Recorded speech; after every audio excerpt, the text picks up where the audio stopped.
Hey everyone, welcome in CLAT point. आज का session हमारा CLAT AILET DULLB LLM NLS SET and other law entrance test आप देंगे, आप लोगों के लिए इंपॉर्टेंट हो सकता है। तो बिना समय गंवाए शुरू करते हैं। सबसे पहले आगे बढ़े उससे पहले कल मैंने आपसे क्विज का एक क्वेश्चन पूछा था, इसका आंसर होगा डी। एंड आज का आपका जो क्विज का क्वेश्चन है वो ये है कि how many presidents of India so far were elected unopposed. तो मुझे कमेंट सेक्शन में थोड़ा सा सोचिएगा, 10-15-20 सेकंड का समय लीजिएगा, अपने आप आपको आंसर आ जाएगा, सामने ही है। क्लैट पॉइंट आपको ऑफर करता है CLAT UG, CLAT PG, DULLB, NLS SET, AILET UG and PG के कोर्सेज एंड मॉक्स। आप इनमें इनरोल कर सकते हैं बहुत ही रीजनेबल प्राइसेस में। डिस्क्रिप्शन में हमारा ऐप है, वहां पे आप डाउनलोड करिए ऐप को, डेमो क्लासेस देख लीजिए, कोर्स के प्राइसेस देख लीजिए। कोई भी डाउट आता है तो कॉन्टैक्ट नंबर भी है, वहां पे आप कॉन्टैक्ट भी कर सकते हैं।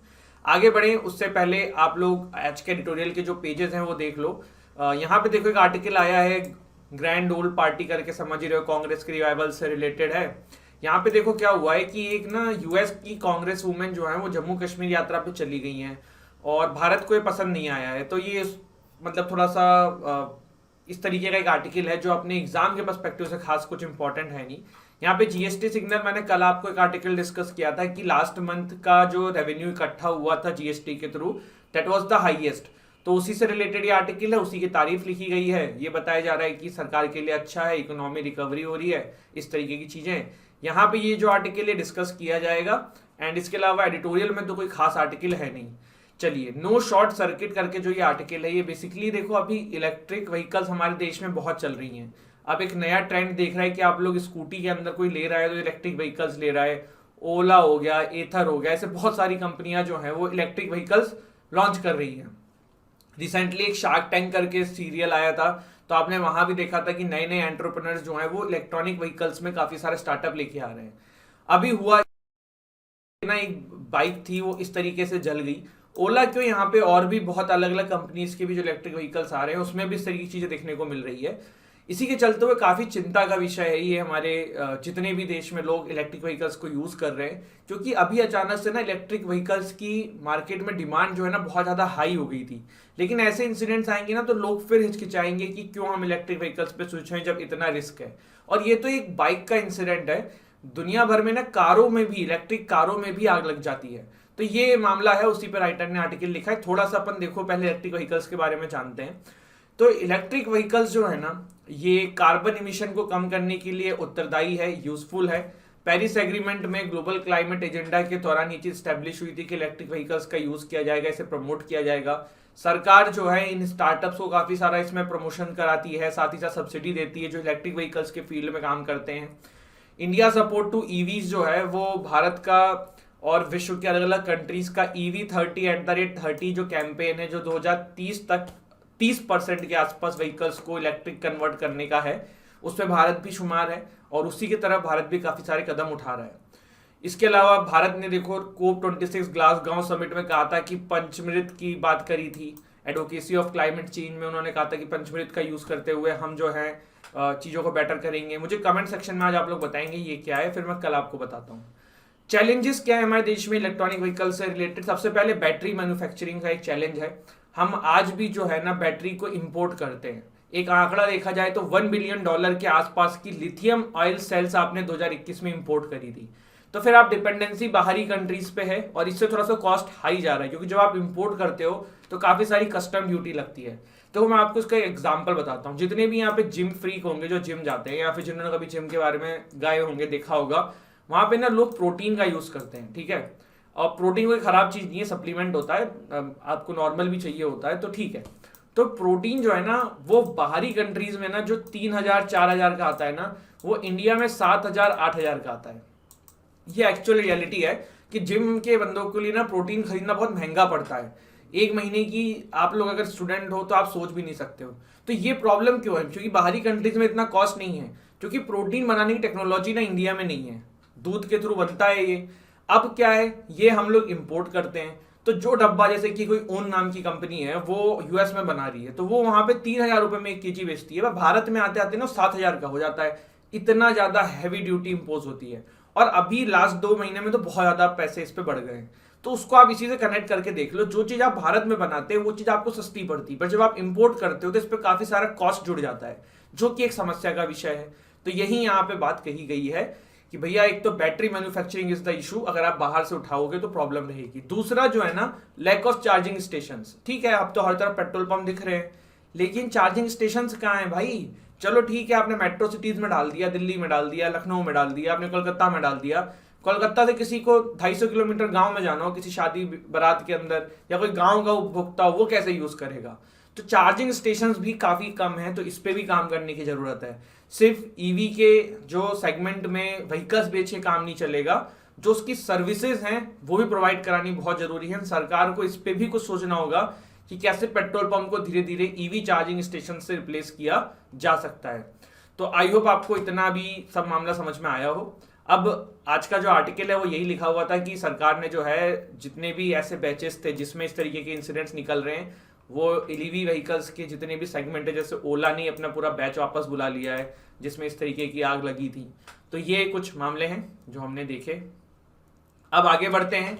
Delay and the pains of death row, editorial में सेकंड पेज पे एक आर्टिकल आया था, ये न्यूज में भी आया है, इसलिए मैंने इसको मर्ज करके यहाँ पे कंबाइन डिस्कस कर रहा हूं।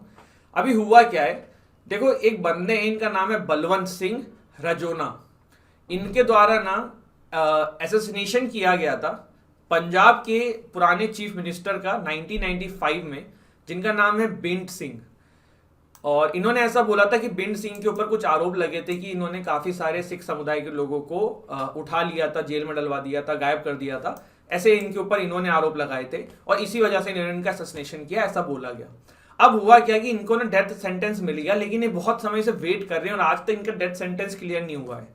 तो सुप्रीम कोर्ट ने ना 2 महीने का टाइम और दिया है सेंटर को कि भैया जल्दी डिसाइड करो कि इनके डेथ सेंटेंस में आप पार्डन दे रहे हो नहीं दे रहे हो। मर्सी पिटीशन क्या होती है कि प्रेसिडेंट अपनी मर्जी देता है कि भैया हाँ इसको फांसी मत दो, इसको उम्र कैद दे दो, कुछ इस तरीके की चीजें।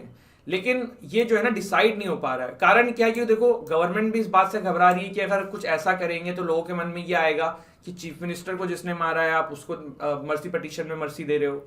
तो ये पूरा मसला है। और ये यहाँ पे राइटर हैं बलजीत कौर, NLU दिल्ली की स्टूडेंट हैं, इन्होंने आर्टिकल लिखा है, तो देख लेना, पढ़ लेना थोड़ा सा, है ना।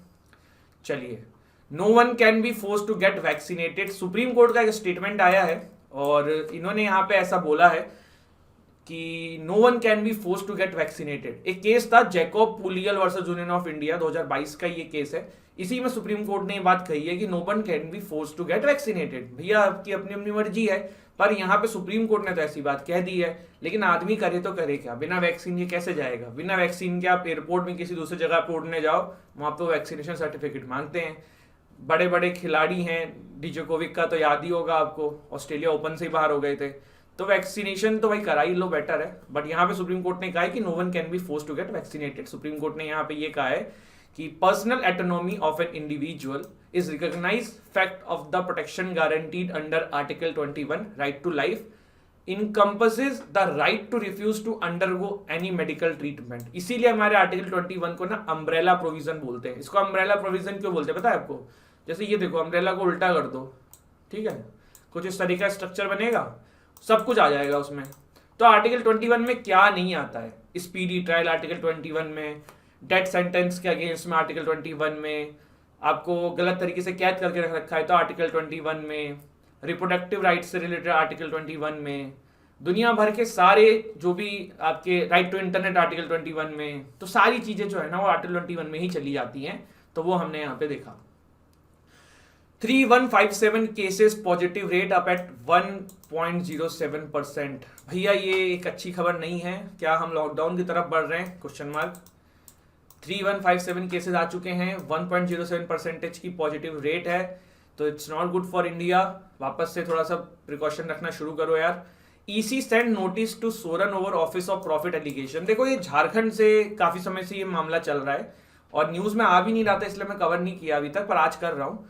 देखो हुआ क्या है, झारखंड के चीफ मिनिस्टर ना हेमंत सोरेन पे चार्जेस लगे कि इन्होंने ऑफिस ऑफ प्रॉफिट होल्ड कर रखा था। क्या था पूरा मामला? देखो इनके ऊपर ये चार्जेस लगे थे कि इन्होंने ना, इन पे चार्जेस क्या लगे थे वो बाद में बात करते हैं, पहले थोड़ा सा बेसिक चीज जानते हैं इस न्यूज के बारे में।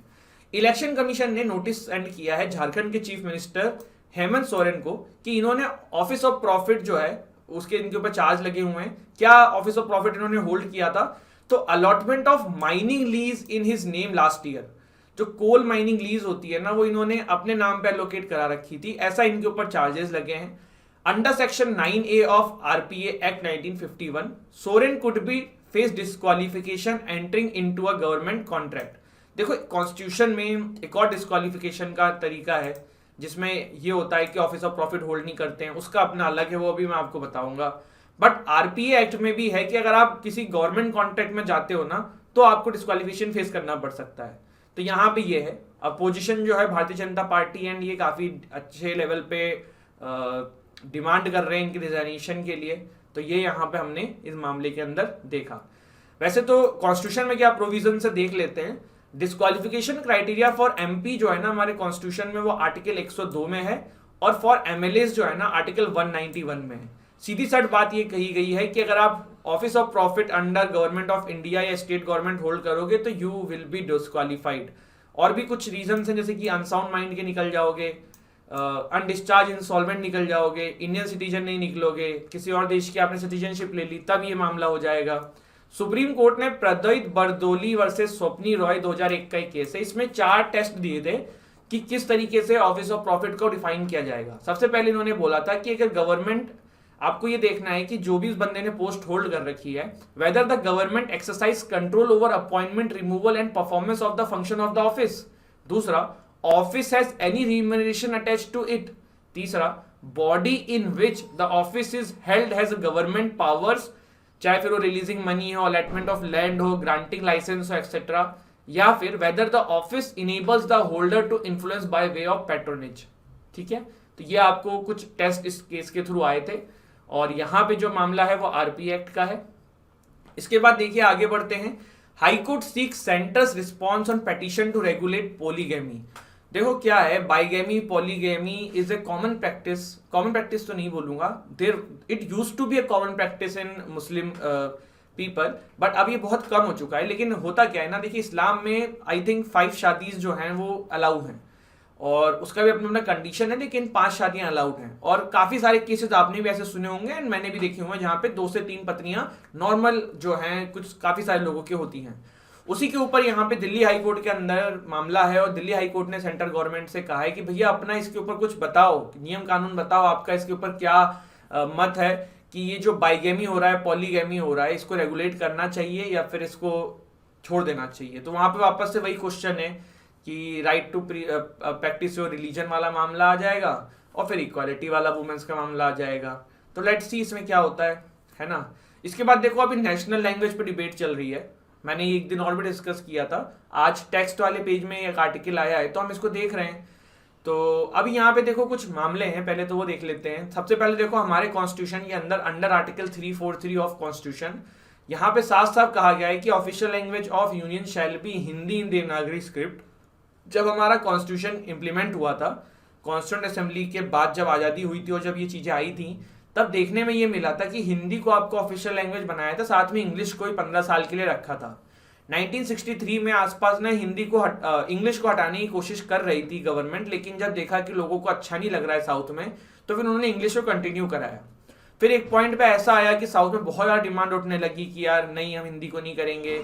तो 1976 में जो ऑफिशियल लैंग्वेज रूल्स आया ना, उसमें ये कहा गया कि ये सब पे जगह पे एप्लीकेबल है एक्सेप्ट तमिलनाडु। तो ये तब से बहुत सारी कंट्रोवर्सी है, और तमिलनाडु एक स्पेशली ऐसा स्टेट है जहाँ पे बहुत ज़्यादा डिमांड उठती है कि हिंदी को जो है वो एज ऑफिशियल लैंग्वेज की तरह यूज ना किया जाए। एक बात ये भी है कि जो उस लैंग्वेज को समझ ही नहीं सकते हैं, तो वो लोग उसको ऑफिशियल लैंग्वेज की तरह कैसे यूज कर पाएंगे। अब 3 लैंग्वेज फॉर्मूला का भी एक बात हम सुनते हैं कि 3 लैंग्वेज फॉर्मूला सरकार देने को कह रही थी।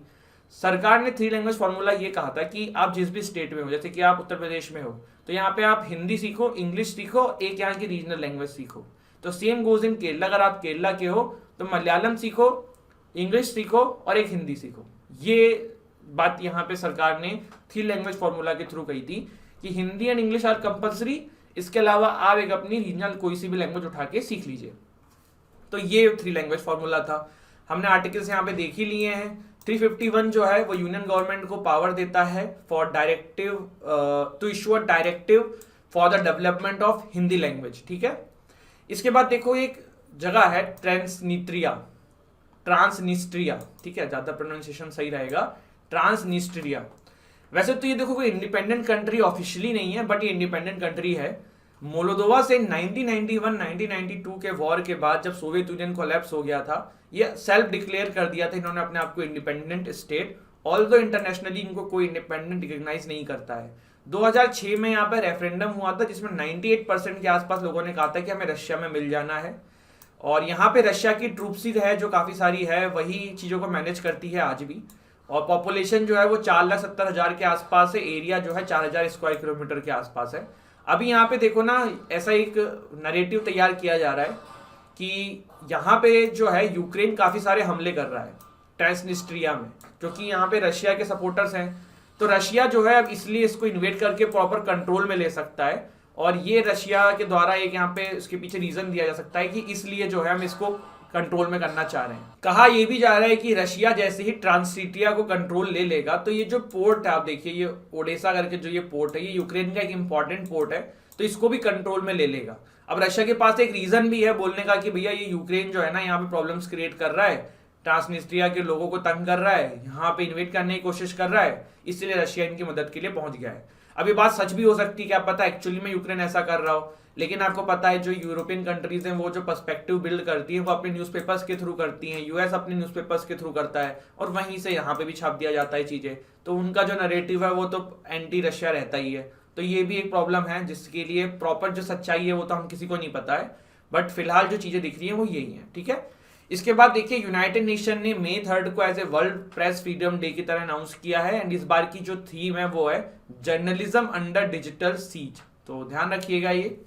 आगे बढ़ते हैं, local militants count on the wane in Kashmir says army. Army ने ऐसा कहा है कि अब जो कश्मीर के अंदर मिलिटेंट्स पकड़ में आ रहे हैं, जिनका एनकाउंटर हो रहा है, उसमें लोकल कश्मीरी की संख्या बहुत कम हो गई है, ये बाहर से आए हुए लोग हैं, मतलब पाकिस्तान से आए हुए लोग हैं ज्यादा। Delhi airport second busiest in the world, तो वर्ल्ड में सबसे ज्यादा सेकंड नंबर पे बिजिएस्ट आपका जो एयरपोर्ट है वो दिल्ली का हो चुका है। दुबई इंटरनेशनल एयरपोर्ट का नंबर आपने चेंज करते हुए खुद को सेकंड पे ले आए हो। फर्स्ट नंबर पे जॉर्जिया का है Atlanta Hartsfield Jackson international airport. ठीक है, चलिए Tamil Nadu Sri Lanka aid proposal get central approval. देखो तमिलनाडु में आपको पता है काफी सारे तमिल जो है श्रीलंका में रहते हैं, तो सेंटीमेंट होता है वहां पे सरकारों का, लोगों का। तो तमिलनाडु ने श्रीलंका की मदद के लिए एक पैकेज अनाउंस किया था, पर उसके लिए कोई भी स्टेट इस तरीके का पैकेज देने के लिए पहले सेंट्रल गवर्नमेंट से परमिशन लेनी पड़ती है।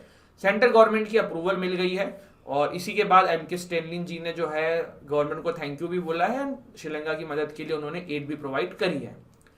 DGCA to inspect all spice jet aircraft after injury to flyers. हुआ क्या है देखो यार, स्पाइस जेट का ये एक एयरक्राफ्ट था जिसमें काफी सारा टर्बुलेंस हुआ था पूरे यात्रा के दौरान। मुंबई से दुर्गापुर बोइंग 737-800 एयरक्राफ्ट था ये। काफी सारे लोगों को इसमें दिक्कत हुई रास्ते में, काफी सारे लोग इंजर्ड भी हो गए, 2-3 लोग सीरियस भी हैं, और इसी वजह से अब ये पूरा जो बैच आया है इसके साथ जितने भी एयरक्राफ्ट का, उसकी प्रॉपर चेकिंग हो रही है DGCA के द्वारा। PM to visit Nepal for Buddha Purnima. तो 2019 के इलेक्शन जीतने के बाद प्राइम मिनिस्टर मोदी जी की यह पहली विजिट होने वाली है नेपाल में। बुद्धा पूर्णिमा के दौरान ये जाएंगे। देखिए बुद्ध रिलीजन जो है वो नेपाल का वन ऑफ द सबसे ज्यादा पॉपुलर रिलीजन है, मतलब सबसे ज्यादा लोग आपको वहाँ पे बुद्धिज्म को फॉलो करते हुए मिल जाएंगे। इसीलिए नेपाल और इंडिया के टाइज बहुत स्ट्रॉन्ग एंशिएंट टाइम से ही हैं, क्योंकि नेपाल में जो है वो इंडिया का ही काइंड ऑफ कल्चर जो है आप देख सकते हैं। तो अब यहाँ पे मोदी जी वहाँ पे जा रहे हैं। देखिए जब ओली साहब थे ना तब थोड़ा रिलेशन बेकार हो रहे थे इंडिया एंड नेपाल के, बट अभी जो वहाँ पे नए आए हैं हेड तब से चीजें ठीक हैं। ठीक है, China's economy falter amid covid woes. देखो चाइना में ना जीरो कोविड की जो पॉलिसी है वो अभी बहुत ज्यादा क्रिटिसिज्म में आ रही है। हो क्या रहा है ना, अभी वहां के लोगों की एक वीडियो वायरल हो रही है कि लोग बिल्डिंग के बाहर से चिल्ला रहे हैं और अपने मोबाइल में फ्लैश लाइट ऑन करके, लोगों को बेसिक नेसेसिटी की चीजें नहीं मिल पा रही हैं। जीरो कोविड पॉलिसी में क्या करते हैं ये लोग, बिल्कुल घर से निकलने नहीं देते हैं। 4-5-10 केस में भी इन्होंने प्रॉपर लॉकडाउन लगा रखा है। लोग जो है वो फैटिक से परेशान हो चुके हैं, इरिटेट हो रहे हैं, फ्रस्ट्रेट हो रहे हैं घर के अंदर। पर जो है जी जिनपिंग साहब जो है ना वो बदलने को तैयार नहीं हो रहे हैं। इसके पीछे 2 रीजंस बताए जा रहे हैं। पहला तो ये कि अभी देखो कम्युनिस्ट पार्टी के इंटरनल इलेक्शन है जिसमें उनका लीडर तैयार होगा, प्रोबेबली यही है कि जी जिनपिंग साहब को ही चुना जाएगा। तो जी जिनपिंग साहब जो हैं वो रिस्क नहीं लेना चाहते। क्यों?